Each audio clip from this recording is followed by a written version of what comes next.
当下所有的精明算计，从人生的跨度出发，都显得笨拙和短视。前段时间，北大哲学系系主任程乐松的开学致辞火，他讲出了我们每个人都经历过的价值判断的过程。我相信每个人都曾被功利主义提倡的精明算计驱使着做出过违背初心的选择。我们该怎么做才能不在社会这个大染缸里迷失自我呢？这就引出了今天的话题：哲学。本期视频的内容有一点长，先别着急划走，相信我，坚持看到最后，你一定会有所收获。哲学是什么？哲学就是对生活的追问，它的本质是一种思维方式。它会问：我是谁？世界是什么？人为什么活着？哲学训练人去怀疑、论证、推理，帮助我们面对死亡、自由、公正、幸福等最根本的存在性疑惑。可是哲学发展了这么久，那些深刻的问题依然没有答案啊！学习哲学有意义吗？能改变社会吗？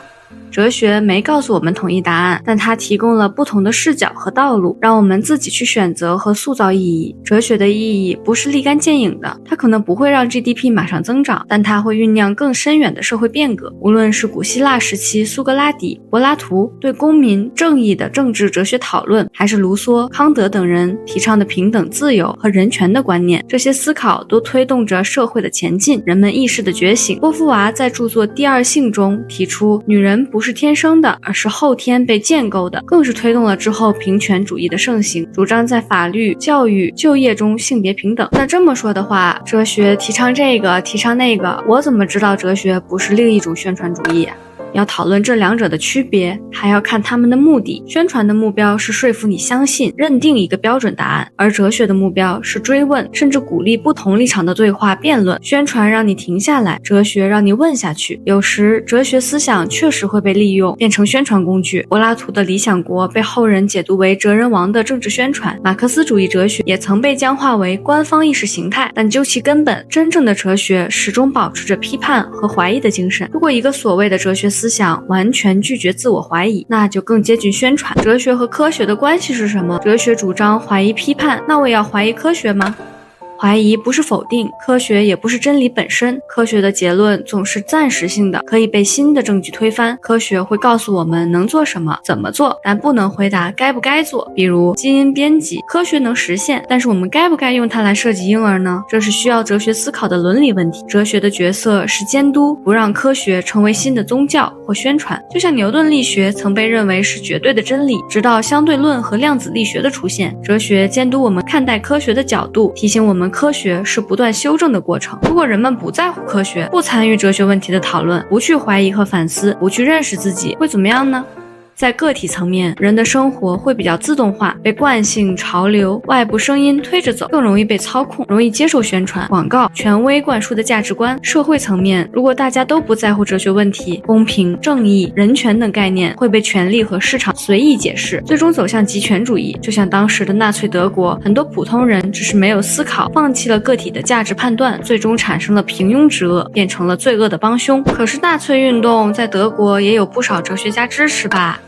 纳粹时期确实是有哲学家、知识分子支持，甚至参与了纳粹运动。他们对资本主义碎片化的现代社会感到失望，认为需要一个强有力的政治力量来恢复整体性。著名的马丁·海德格尔就是其中的一员。他错误地把纳粹运动解读为实现他哲学思想中民族本真性的机会，但他的学生汉娜·阿伦特也曾经是他的情人哦。在当时保持了思想的清醒，认为海德格尔的行为是对思想和道德的背叛。在他后来的著作《极权主义的起源》中，他对海德格尔支持纳粹的行为提出了严厉的质疑和谴责。这说明哲学家的身份并不能让一个个体变得更高尚，但是真正的哲学思考能让我们在面对复杂的政治与道德选择时，不顾社会身份的差距，捍卫思想的尊严与自由。海德格尔的例子不就正好证明了哲学会输给宣传主义吗？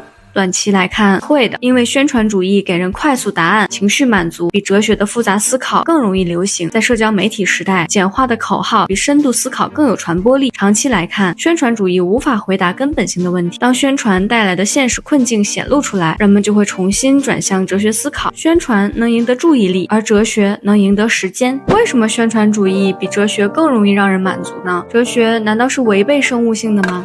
宣传给出的直接的答案满足了人类天生追求确定性的心理需求，它常用的是调动情绪的手段，而情绪比理性更快激活我们的神经系统。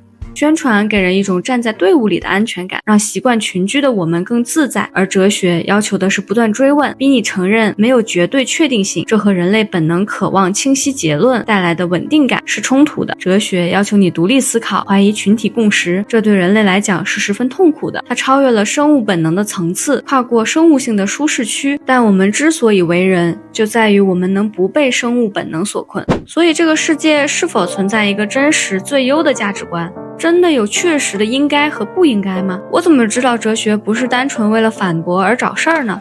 多数当代哲学家更倾向于没有唯一的终极价值观，但我们可以在具体问题上比较，论证出更合理的选择。例如，虽然没有绝对的正义，但我们能比较带有种族歧视的制度和公平平等的制度之间的差别。显然，后者更能减少痛苦，增加合作。应该和不应该不是幻觉，而是社会在哲学讨论中不断更新的共识。哲学和抬杠的区别在于目的和方式的不同。抬杠者为了赢而制造混乱，比如A 说锻炼对身体好，杠精说那天天锻炼的人怎么还有猝死的？这是典型的偷换概念。而哲学的目的是追问真理，让理解更深更透彻。A 说锻炼对身体好，哲学家会问，我们说的好是指延长寿命还是提升幸福感？如果有人短寿但快乐，这算不好吗？哲学家是不是很享受在对话中处于高位，掌握对话节奏，一直提问，让对方始终处于被追问和被审视的状态？这不是懒惰和自私的表现吗？既然不是所有的事情都有定论，那哲学家们完成的论述类的著作岂不是都没有意义？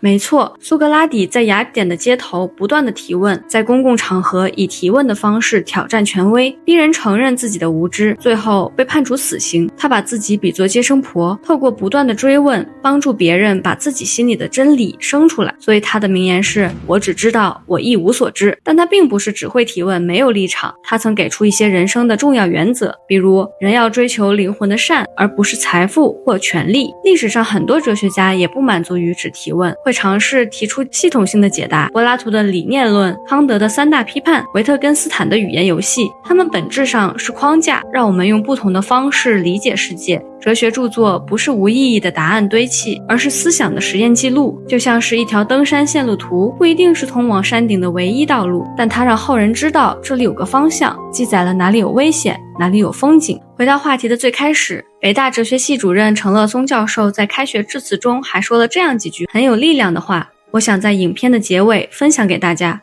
他说，在我们这个时代，读哲学最大的挑战不是来自学科的知识难度和持续学习的耐心，而是无处不在的质疑，特别是基于工具理性和实用主义的那种自以为是的精明带来的无知的傲慢。当下所有的精明算计从人生的跨度出发都显得笨拙和短视，因为精明实际上就是功利与急躁的代名词，其前提是放弃自主思考和选择的权利，以流俗和从众的方式定义自我的价值，逃避面对自己的责任，最终牺牲的是稳定的自我认同。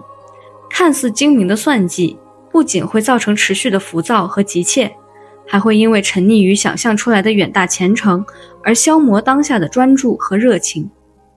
他的这些话让我这个新人博主深受启发，感觉心里的浮躁都被抹平了。我尝试过现在特别流行的用 AI 生成猫猫视频的方法来获得流量，绞尽脑汁地想着怎么浪费观众人生中的几秒来增加自己频道的观看时长。我要感谢平台让我失败了，不然我也不会有机会在认真撰写每一期稿件的过程中体会到发自内心的愉悦。本期内容就到这里啦，谢谢你能看到这里，不妨留下一个宝贵的赞吧。如果你有什么其他想要讨论的话题，也请留言告诉我。我是爱提问的邹邹，我们下期再见啦。